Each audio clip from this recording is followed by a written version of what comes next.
Hello everyone, this is Mark and I'm back again to show off more of my Godzilla films from my movie collection. So, remember when I first said I was going to do the Japanese Godzilla movies first? And in this video, I'm going to talk about the American-made Godzilla films. For example, the 1998 TriStar remake and the Legendary Pictures movie series called the Monsterverse, which has gained a lot of popularity in recent years with the upcoming release of Godzilla x Kong The New Empire, which would be coming out on the 28th of this month. So I'm looking forward to it. So, and it's a great time to be a Godzilla fan. First we got Godzilla -1, and now we have Godzilla x Kong The New Empire. So it's a great time to be a Godzilla fan. And now without further ado, let's get into the movies I have in my collection. Here is the 1998 Godzilla remake by Roland Emmerich and Dean Devlin, the men behind Independence Day. Now, I'm aware that this film has gotten a lot of hate for being unfaithful to the source material, like people saying that it had too many references to Jurassic Park, or people saying it felt more like a Jurassic Park / The Beast from 20,000 Fathoms remake, other than being a true Godzilla movie at all. People saying that Godzilla was running away from the military and stuff. But for me, and people were not very pleased with the design of Godzilla. But for me, I love this movie even to this very day. I still watch it many times, and and I know that this film has been criticized not just by Godzilla fans, but many of the Japanese actors, as like for example, the original suit actor Haru Nakajima wasn't very impressed with the film, and the late suit actor Kenpachiro Setsuma, who played Godzilla in the 1980s and 1990s, walked out halfway of the movie saying, "It's not Godzilla. It doesn't have his spirit." Now, I know people are entitled to their opinions. I know, I do understand that all the Godzilla fans deserve, they have every right, to be disappointed, and I don't blame them for being disappointed, because when this movie came out, there was a lot of hype. I remember there was a lot of trailers for it, and there was like a massive advertising campaign. They had one from KFC, and they had commercials with the Taco Bell dog, and they've had massive billboard signs on buildings, and they had these billboards on buses that say, "Oh, his body's as big as this building, his foot is as big as this bus," etc., etc. There was a massive advertising campaign for this movie, and I can imagine people were so excited. I mean, this was the first Godzilla movie to be made outside of Japan, but when the film was released, well, you can see why. And for me, I understand if you don't like the film, but there are some people that say that they love this film because it was their first introduction to Godzilla. So that's a big win, This film introduced a whole new generation of Godzilla fans to Godzilla, even if many other Godzilla fans were not particularly pleased with how the movie turned out. But to this day, I love this movie, and I consider it to be a Godzilla film. Anyway, that's my heartfelt opinion, and that's how I feel about this movie. But after the movie, we did get an animated series, which, if you hated the movie, then a lot of people would definitely say the animated series is so much better than it deserved to be. It was better than the movie. I thought the animated series was better than the movie it was based on. It was one of my first animated Godzilla series. I had never seen the Hanna-Barbera Godzilla cartoon up until now, which I'll talk about another time, from the 1970s. But this was my only exposure to an animated Godzilla, and I remember waking up every morning to watch this. This was my 1990s animated jam, back in when cartoons were awesome and getting up every morning was worth it. So yeah, with great animation, amazing characters, and of course thrilling monster fights, Godzilla the series is worth checking out. So you can watch Godzilla the series on YouTube, or you can watch it on DVD, which I have. And now,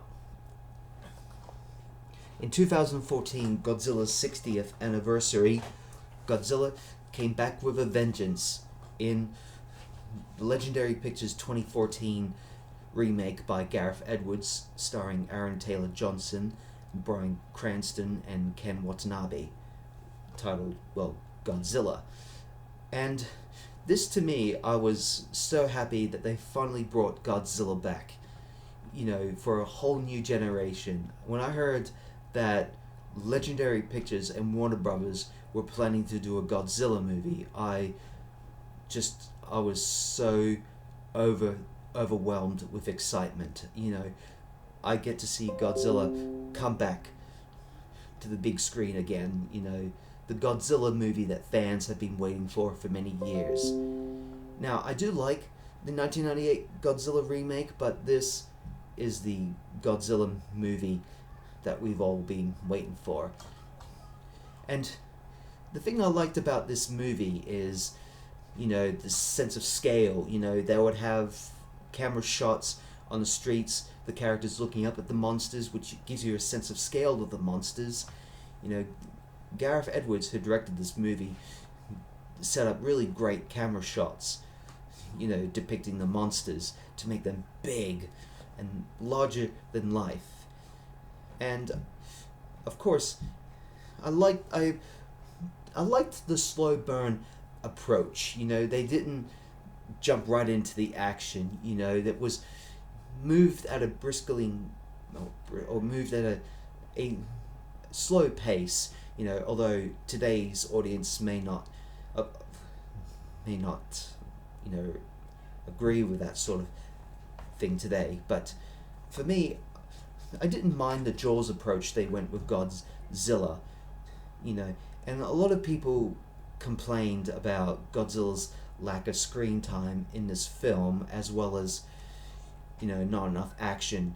But Godzilla's screen time in many films has changes. In some films he's in it more, in others he's in it less, and that doesn't really bother me.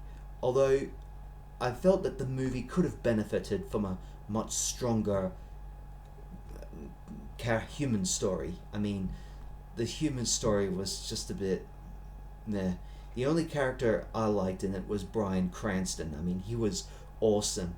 Ken Watanabe was good, but Aaron Taylor Johnson, can't say I was a big fan of his character in that film, nor Elizabeth Olsen and all that. I felt, if they were going to do the Jaws approach, they could have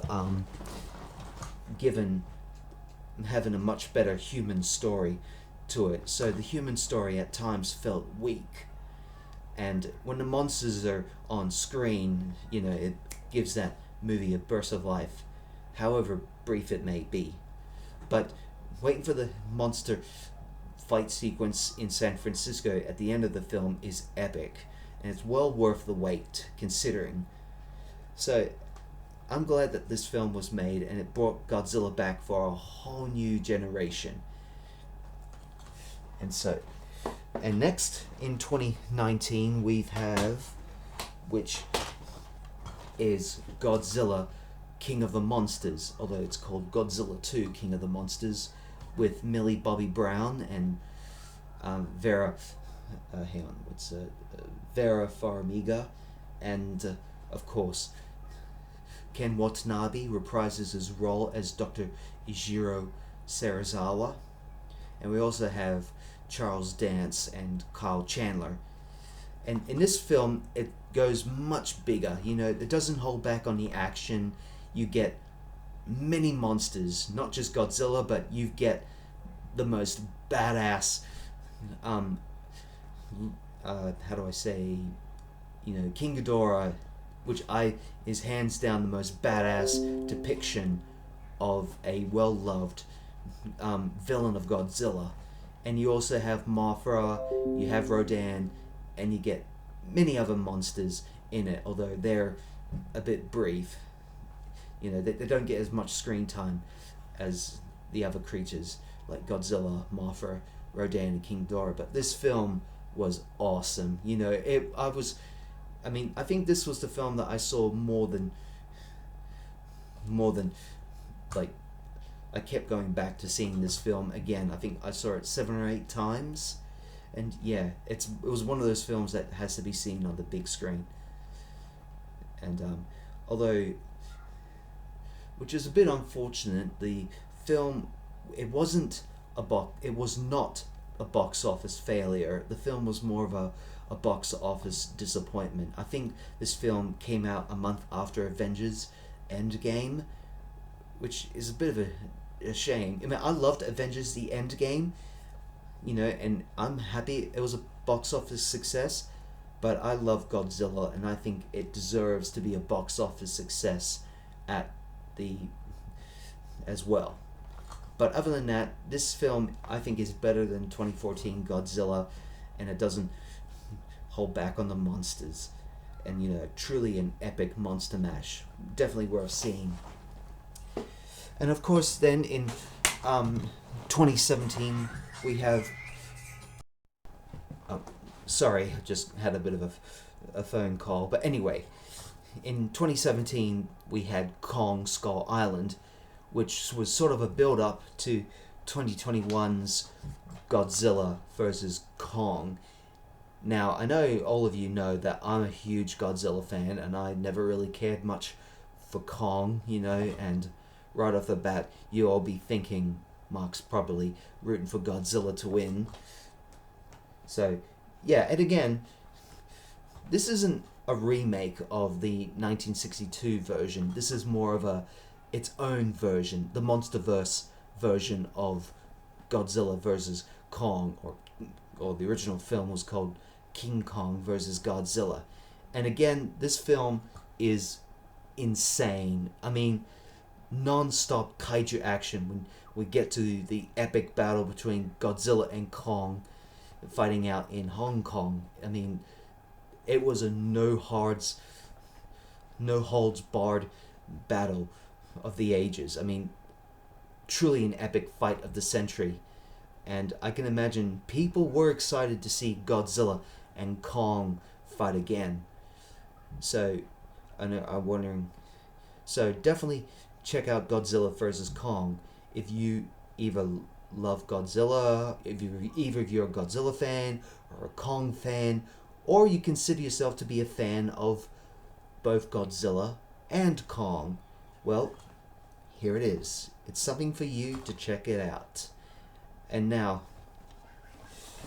that's the MonsterVerse movie, so I don't have Godzilla -1 nor Godzilla X Kong because Godzilla -1 hasn't been released on DVD or Blu-ray yet, but I assume it will later on in the year.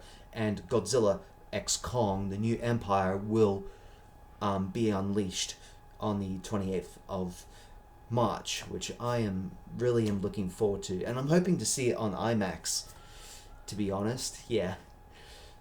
So that's all for today. That's the American Godzilla movie collection, and next video I'll share you my Godzilla movies that I have on Blu-ray. So that's all for today, and I hope you enjoy Godzilla's 70th anniversary, because I'm thinking of what things to do to celebrate this iconic creature's 70-year anniversary, who's been on our screens since 1954. Well, stay tuned, because I am brainstorming a couple of ideas, so just wait and see, and we'll how things turn out. Alright, take care.